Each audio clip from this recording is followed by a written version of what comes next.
మళ్ళీ చెప్తున్నాను, దేవుడు అనేది నువ్వు ఏ స్థితిలో ఉన్నావో నువ్వు వదులుకొని రాలేవు, దానితోనే నా దగ్గరికి రా. మన యేసయ్యకి మిగతా వాళ్ళకి తేడా ఏంటంటే, అందరూ చెప్పేది అన్ని వదులుకొని రండని, కానీ యేసయ్య చెప్పేది నువ్వు ఎలాగున్నావో అలాగే రా. అన్నిటినీ వదిలిచ్చేటట్టు చేయగలిగిన వాడు ఆయన. ఇప్పుడు ఎస్, మిగతా వాళ్ళకి ఎలాగో వదిలించాలో తెలియదు, ఆయనకి తెలుసు. నువ్వు రా, ధైర్యంగా రా. నువ్వు ఎలాగున్నావో అలా రా, ధైర్యంగా రా. నేను చూసుకుంటాను నీ దగ్గర.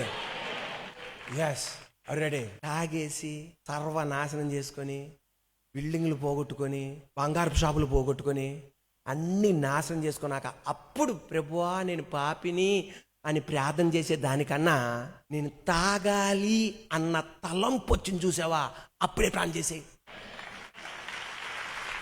Are you ready? అర్థమైందా?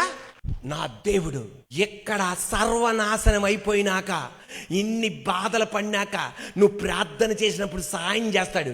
కానీ తలంపులో నేను ప్రార్థన చేసే ప్రారంభంలో తలంపును కూడా నా దేవుడు తుడిచిపెట్టగలిగిన వాడు.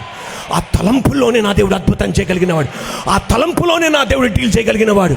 నీ మనస్సుతో ఆయన డీల్ చేయగలిగిన వాడు. నీ తలంపుతో ఆయన డీల్ చేయగలిగిన వాడు ఆయన. ఆ తలంపు వచ్చినప్పుడే ప్రార్థన చేయి. ఈరోజు ఎవరికైనా సరే తాగాలన్న తలంపు వస్తుందా? పాపిష్టి కార్యాలు చేయాలని తలంపు వస్తుందా? నీ భార్యకి అపనమ్మకం ఉండాలని తలంపు వస్తుందా? నీ భర్తకి అపనమ్మకం ఉండాలని తలంపు వస్తుందా? ప్రార్థన చేసేయ్. నాయనా, నాకు ఒక భార్య ఉండగా, భర్త ఉండగా పిచ్చి పిచ్చి తలంపులు వస్తున్నాయి ప్రభువా. తలంపుల్లోనే నా దేవుడు కార్యం చేయగలిగిన వాడు.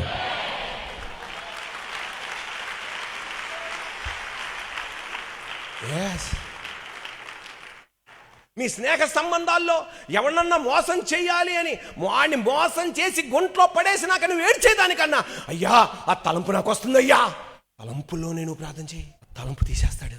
ఎస్, సర్వనాశనం అయిపోయేదాకా కన్నా, మొత్తం పాడైపోయినాక ప్రార్థన చేసిన కన్నా, ఆ తలంపు ఒకవేళ అంత అయిపోయింది అన్నయ్య, నో అయినా పర్వాలేదు ప్రార్థన చేయ, కార్యం చేస్తాడు.